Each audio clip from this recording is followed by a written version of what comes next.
Good afternoon. Heidi Foy here with Bullfrog Creatives. Thank you so much for joining us. Hey, we're going to do a little bit of a countdown to the CNFR. So stay tuned. We'll be right back.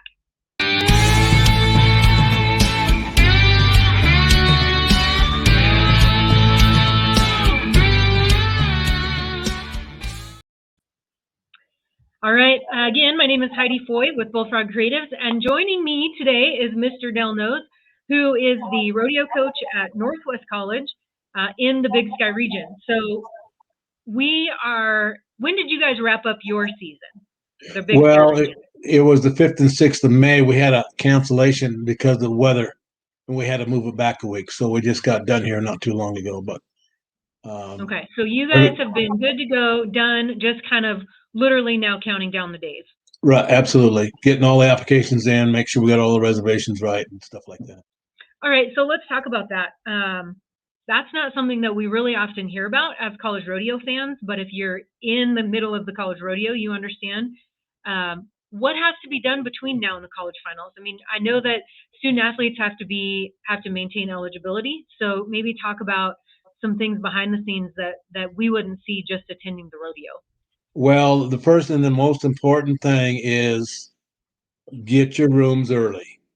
If you don't have your rooms, you got a team and no place to put them, and you get a sick feeling in your stomach. So we got that squared away because we made the reservations some time ago and they lost our confirmation number, but we got set back online. And then the next thing we got to do is get the applications, and by what I mean, get the money, their entry fees turned in. We will get the transcripts here on the 17th or the 18th from the school, get them sent to the national office, and then the kids that have horses make sure they got their stall reservations. And then I got to trip back over the college and get some budget money. So there you go. So I can pay for all this for the kids. So it's something you can start early and float along. But if you get in a panic mode, you're kind of going to take seconds. So you got to be on top of things. Yes, sir. So let's just talk a little bit.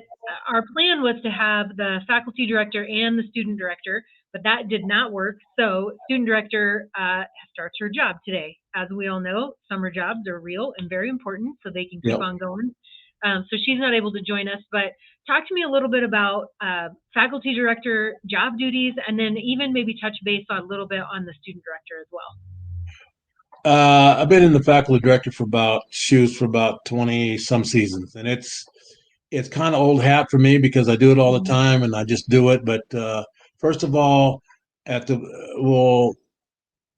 board meeting in Las Vegas, we got to set our rodeo dates for our school in the spring. We set the fall dates at the Casper board meeting. So we set the dates, make sure I get in touch with all the coaches, their timeline's the same as was last year, and if it's not, the changes, or maybe one school's got to swap with another school for a weekend and stuff like that. Then once I get those dates in, then I start looking for pro officials. Get the officials in, make sure I can get them. We got to have the dates in. They want them in December, but I can't because my pro officials have assignments, and they don't know where their assignments are until a month out. So then right at that moment, I'll have them all stacked up to the rodeos, and then I send it to the national office. Gotcha. And then we get going into their coaches and stuff have to send me their rodeo applications that goes to the national office. I got to review it, schedules, times, stock contractor, make sure they got the ambulance and the timers and pickup man and all that stuff on their application. I sign it, send it in, then the college approves it, and then sends the email back to us. The coaches or the judges are approved, and the rodeo's approved. And then we just wait until the time comes around. We go rodeo. So what about, what about the student directors? She's got a lot on her plate too. At each rodeo, she has to get in early and set up all the banners and stuff in the arena, make sure we got a grand entry, take care of the other student directors of each event.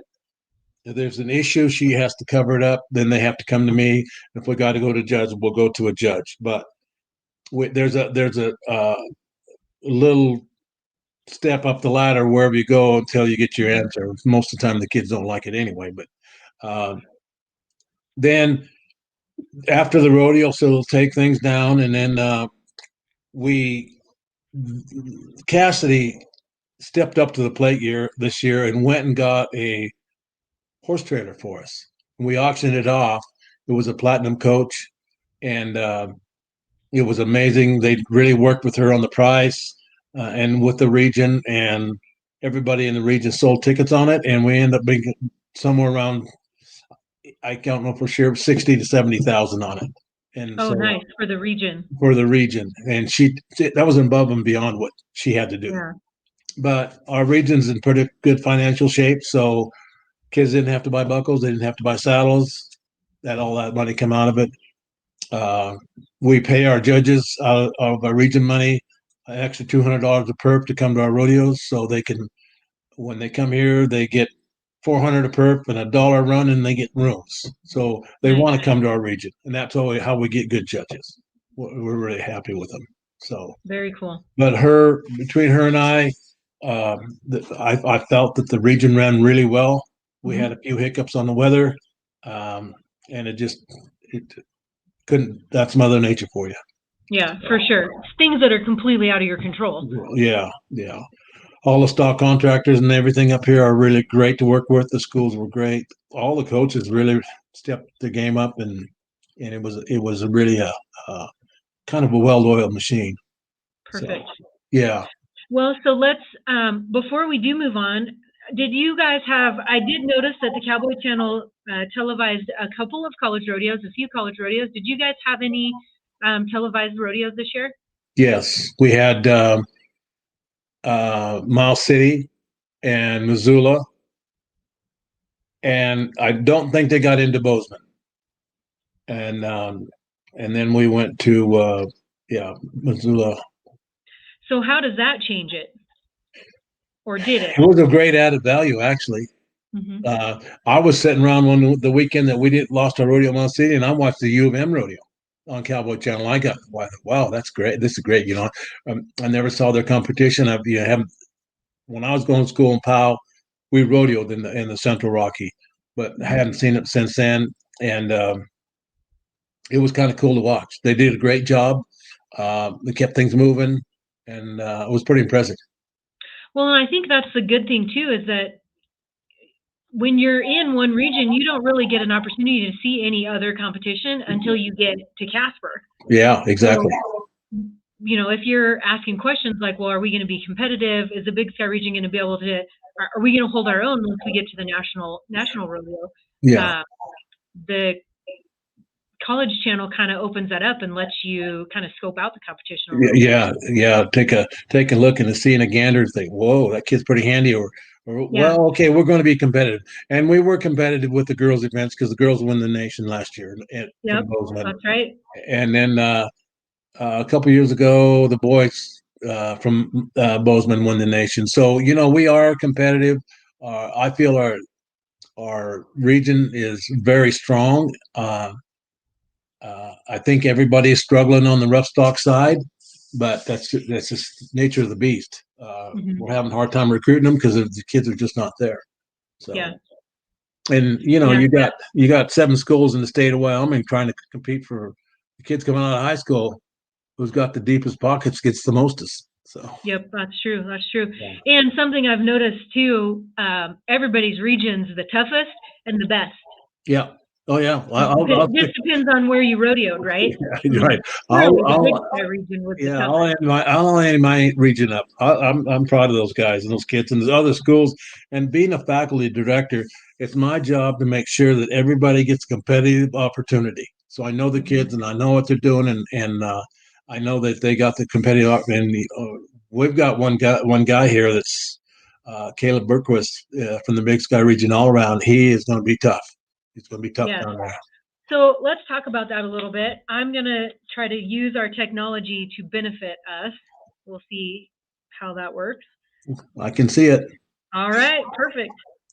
So let's go ahead, roll the scroll down. I'm just on for those of you guys that are watching, I'm just on collegerodeo.com. All the standings should be updated. I Yes. know West Coast just wrapped up this last weekend, so they may give them a couple of days to get that part updated. But other than that, everything should be in. So let's just scroll down, and we'll just kind of just talk about whatever you see. That works for us. So our men's team, okay, we are at the top here. Right. Go ahead, Dale. We ended up as you can see, in third place.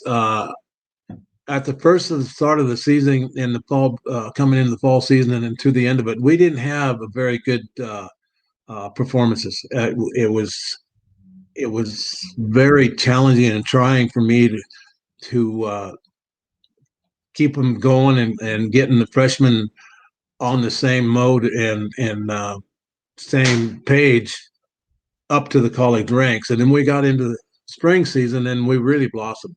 But everybody was kind of pretty far ahead of us.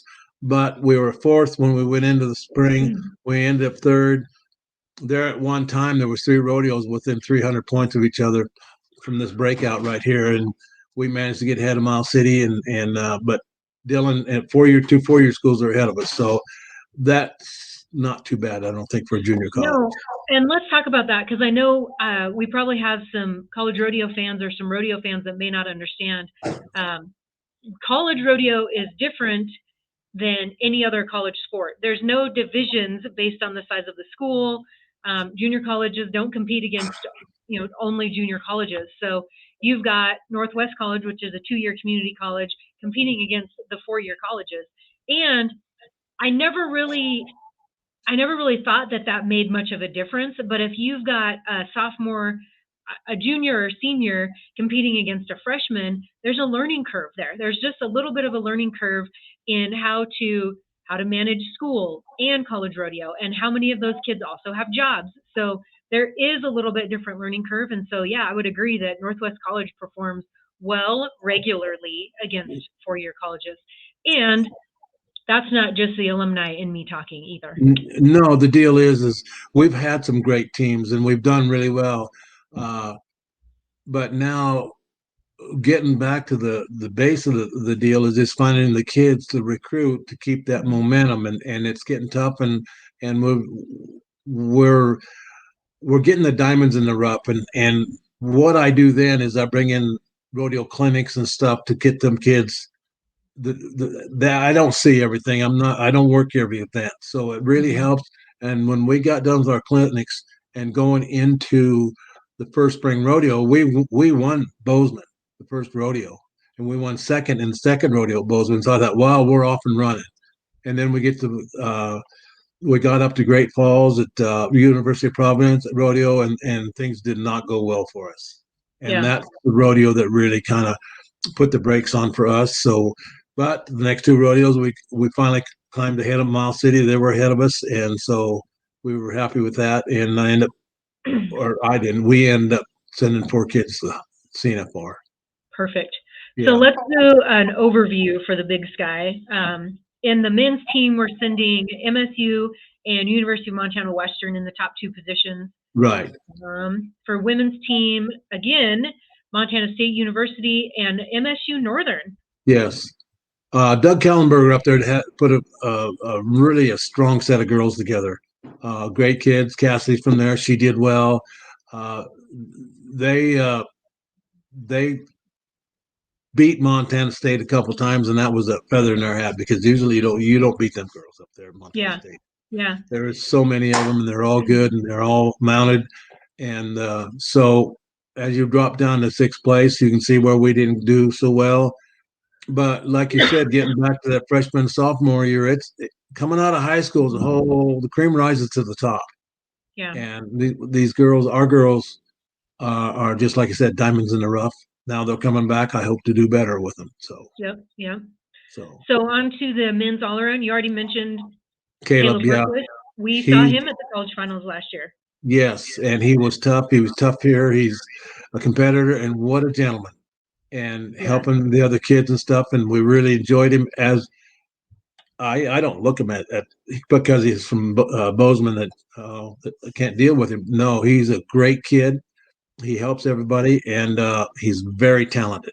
and he's mounted, and he's he's well on his way to be on the PRCA road. Peyton Wilson Hume, my boy, he's going to make it in both events, team roping and the steer wrestling, and he works 3 events and works hardest at the calf roping, and he didn't make it in the calf roping, but Oh, they done well, and so he got to take 2. all right. So we'll scroll down. Women's all around. McKenna from Northern, tough girl, really tough.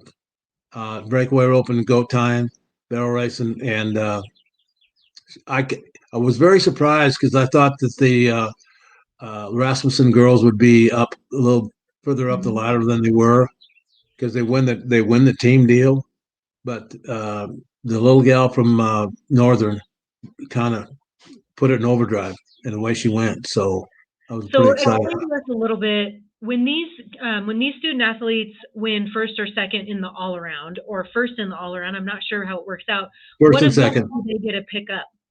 They're allowed to pick up 2 events and take them with them, and it only counts as one student on the team. Now, if the all around wanted to pick up another event, that would constitute another team, or he would take a bye place, and then would have to shuffle everybody down. But he wanted Caleb wanted to take the bulldogging, but they had so many buys they had to go with that first at Montana State, and so if he'd have took another bye, he'd have bumped another kid off the team on the team points. My goal for these kids is to get them in the top 3 because nobody can stop them from going, no matter whether they come out. They're all around or not, they're going to get to go. If their team doesn't get to go, they're going to get to go. So that's my baby step goals for them kids. All right, saddle bronc riding, Garrett Cunningham and Caleb Meeks.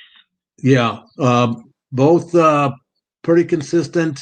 As I said, our rough stock, even in the bronc riding, wasn't what we usually have in the past, but these kids are coming in and they're getting on more horses and they are getting better. So Cole Biggers, he 340 points. He hadn't missed a couple of horses out, he'd probably got to go. So it's just the way what nature of the beast, and but he's a sophomore and he's got on a lot of horses and got bucked off a lot of times, but he's getting it. The light's coming on. So clarify for me, you get an automatic seat if you place in the top. Is it top 3? Top 3, yes. So Cole Trexler will also be here in Casper, right? And is it the top 3 all around, or is it the top 2? Top 2. Okay, that's what I was thinking. Yeah. All right, and bareback riding. Our bareback rider was a runaway. Trevor rode well for Dylan. Stayed really consistent. Probably placed on every horse there, but we only had 6 bareback riders. But still, he will do good at the finals. He's riding. He's that kind of a caliber of a kid. He rides good. Nathan Delamater, he was right, second place, right behind him, but he struggled this spring, and I'm wondering if they didn't get on to practice much. But coming from the rodeo season into the fall, the kids are sharp, but laying off that winter break, it's hard to get back in the groove unless you don't have a lot of. If you have a lot of practice, it's not so bad. And that's not something that we'll see in every region. I mean, obviously, the Big Sky region is dealing with a completely different weather pattern than what other regions are dealing with. I mean, you might see that in the Central Rocky Mountain region, but you're probably not going to see that slow bounce back in the West Coast region. No, and another thing is too, COVID and Arizona married up really well, and them kids went down there and roped. Could get online and go rope and stay down there, and it was hard to get them kids to come back to practice because hell, the weather's nice down there. Yeah, it was Christmas time around here was 30 some below zero. I mean, I had a girl recruited to come up here and go to school, and she got up here a little early before break, and they got a house, and next thing I know, a week later, she's on her way back. She went to Stevensville because the weather was, she couldn't handle it. So, Yeah, it takes a different kind of human to deal with yeah, that. I get that. yeah. All right, bull riding. Well, was lucky to get 2 kids in the bull riding, but that's another deal there. It's we were talking about earlier. The bulls that we have in the Big Sky region are a challenge, but they're not near going to be the challenge that they are at CNFR over the years. You and I both watched it, and it's going to be tough for these guys. And I kept telling. And Sterling went to finals for me, won the region last year, and went there, and he did not do any good at all. And he's got a taste of it. But Hunter is going to have to really step up the plate and rock on. And Chase there from Bozeman, they might get their eyes wide open when they get there. Yeah, it'll be a good experience for him. Yeah. All right, tie down roping. Again, we've already talked about Caleb, Edward Ramirez, and Jace Bustad. Yeah, both handy. Both Berkhorst was just so dominant. No mistakes, flawless. Every run was the same, and you could see being I think if he's not a 5th-year, a 4-year student, he had the maturity on these kids here. But it's going to be close next year. Caleb's going to be gone. Jim's going to be gone. So the 3rd, 4th, and 5th are all sophomores and freshmen. Will be sophomores next year. So we'll have a little closer run at what happens here. So, and my boy Logan Smith going into the last rodeo, he only had to have 11 points to get in there, and would have made it, and missed his last cap in the short round, and he got stuck down there at 5th. So, because he only had, there was 480 and he had 409, and he had got some average points, and I think it'll work. But anyway, that's the way the ball bounces. Yes, sir. And he's a working dude, that kid. All right, scrolling down. Steer wrestling. Bryce Harrison, a little guy, but has it down to a science. This kid can really bulldog. He rides horses well. He reads the field really well. And the only problems I've seen him have is sometimes his hazer might be a little late, or let a steer get behind him, the hazer. But that kid's a machine, and he don't weigh 165 pounds. Logan Beatty's the same way, a little guy, strong. Both these got the technique down to science. It's fun to watch those guys. Yeah. And then Michael is a little bigger, a little stronger. Didn't really draw like the other 2 did, but what he did draw, he ended up placing enough to go in there on the 3rd place spot and done well. And like you can see, Peyton got to bring the steer wrestling up from his 4th place position. So that's going to be good bulldog. It's going to be good watching. The guys are solid. So very good. Yeah. All right, team rope and header. There's Caleb. There's Caleb again, and I'll tell you what, this bulldog will make a bulldog bite his chain. I'll tell you what, from one week to the next, you don't know who's going to be winning. The only thing, the guys that are supposed to win missed or got a leg or got out of there, or it was just everybody had a shot. Clear down from 8th on up, or even 9th at 275 points. The 3rd place spot was only 495, and there you can get 600 points at each event and each end, and it was just luck of the draw and the way the guys were, mental state they were in, and just how bad they wanted it, Yep. So, and then team rope and healer. Yeah, Tegan's tough. He gets a go. If he gets the right handle, he nails them. And Wallace and Peyton really wrote well together. At practices, sometimes I didn't think I was going to win a point. And I'd get to these rodeos, and these guys would step up the plate, and I'm thinking, well, I'm sure glad they got the practices and got the misses out then instead of here. Yeah. And then they did, So it was the last rodeo to see who's going to win first and second. Yeah, it looked really close. Yeah. So. Oops, there we go. Barrel racing. Miss Moinkin. She took a brown horse to the finals last year and win it. And I'm not so sure she's not going to win it again this year. She's got a little horse that's come on. The other mare got some age on her, and they found her another horse. And I mean, this girl is automatic. She can run. She rides good.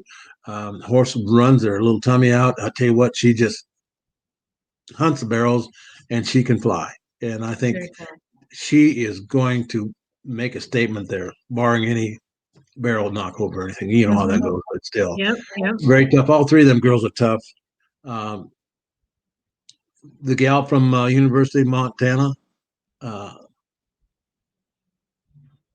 Western. No, they're not at Western. That's U of M in Missoula.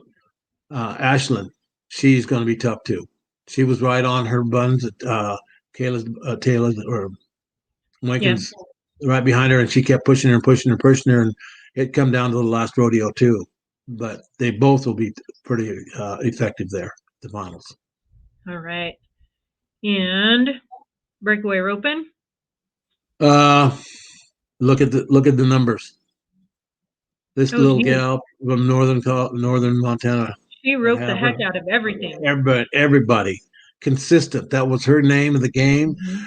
She had ice in her veins. She'd back in her, nod her head, and 1-2 swing throw, and she just every time. And if she had to step it up and be a little faster, she would do that. She would lay there and just nail them. And from there on down, second, third, and fourth was so close she didn't know who was going to come in at. And all the girls were tough at that point. But McKenna she rolled on with it. She was amazing. Very cool. Yeah. And goat tying. This should be no surprise. This is Paige Rasmussen, sister, the younger sister of the Rasmussen girl, and she's just automatic. She runs down there and she gets off, and I mean it's Mach 1 down through there, and has so much balance and so focused that they couldn't keep up with her either. She just tie her goat and walk away, and then she'd walk up the ring and do a backflip, and the way she went. So good, but we're going to be competitive. Girls are going to be tough. The girls are going to be tough. So she made it in the barrels and the goat tying. So I think Big Sky region and ladies teams is going to have a great time. They're going to be competitive. Well, that's great. And I would say, as a Village Rodeo fan, I mean, there's some names that are recognizable. If you attended last year, and you're probably going to recognize some of those names. The Rasmussen name and the goat time for sure. And the Moinkin name. I'll tell you what, that little lady was amazing. And I judged some pro rodeos, and I got to watch the Moinkin girl run in the pros, and she especially the circuit rodeos, she really got them. I didn't get to follow her, and I don't know how far she traveled outside of the Big Sky summer circuit, but she was dominant, really dominant there too. And Caleb was too. Good deal. Good deal. Yeah. Well, so for some of our fans that maybe don't know the behind the scenes stuff, you guys will be, when are you coming to town? I got to be there on the 8th of June. We got board meetings starting that morning, and we'll go through the board meetings and stuff, and then we'll start going. That'll be Wednesday, Thursday. They'll finish the arena and get things really kind of buttoned up and tied up. And then we start doing cattle processing, getting tiny event cattle run through and all that stuff. The horses will come in and we'll show them the exits, so the horses and bulls the exits, so they know how to get out of there. It won't be such a tough time getting everything picked up. And then we have on Saturday, we have all the student body shows up. We have pictures to take and all that stuff on Saturday. It's quite a reunion, you might say, because you've been in and known these kids, and some of these kids are grandkids of like your kids, maybe something like that might come and see, and you get to visit and stuff. And then Sundays, Bronx Bears and Breakaway. So that's the kickoff right there. Yes.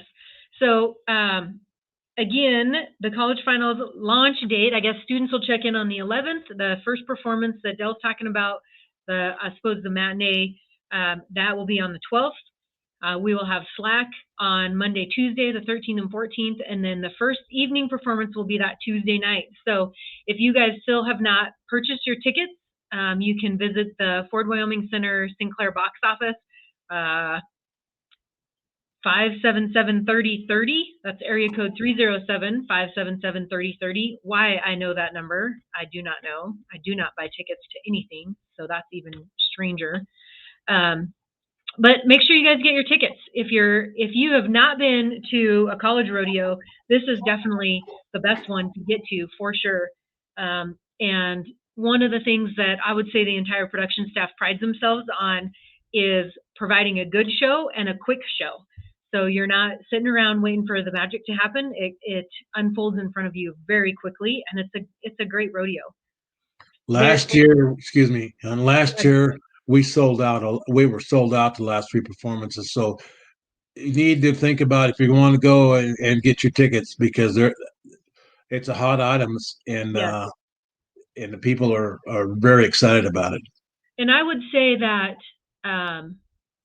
there is a difference between professional rodeo and college rodeo. And although there is a substantial crossover in the contestants, the saying comes to mind over and over is the good old college try. I mean, these kids have worked their tails off all year, and to get to this level, it's no small feat. I mean, it is worth it, and it is hard. And they get here, and this is the icing on the cake, I think, for the end of the year. So, again, if you guys need tickets, make sure you get those.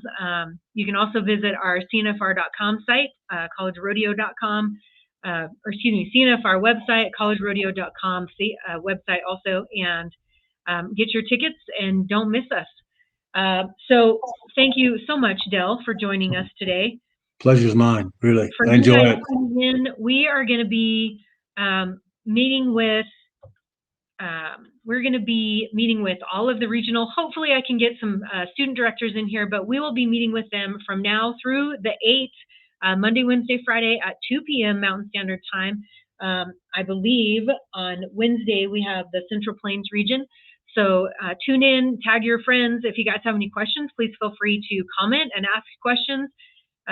Until then, we will see you guys Wednesday. Want to give a shout out to Cinch Jeans and Shirts for being a national sponsor of the College National Finals Rodeo and the NIRA, and also partnership with Bullfrog Creative. We greatly appreciate their support as well.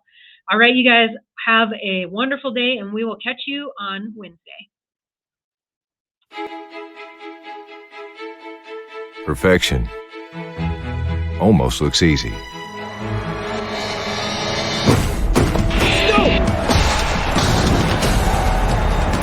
But it isn't.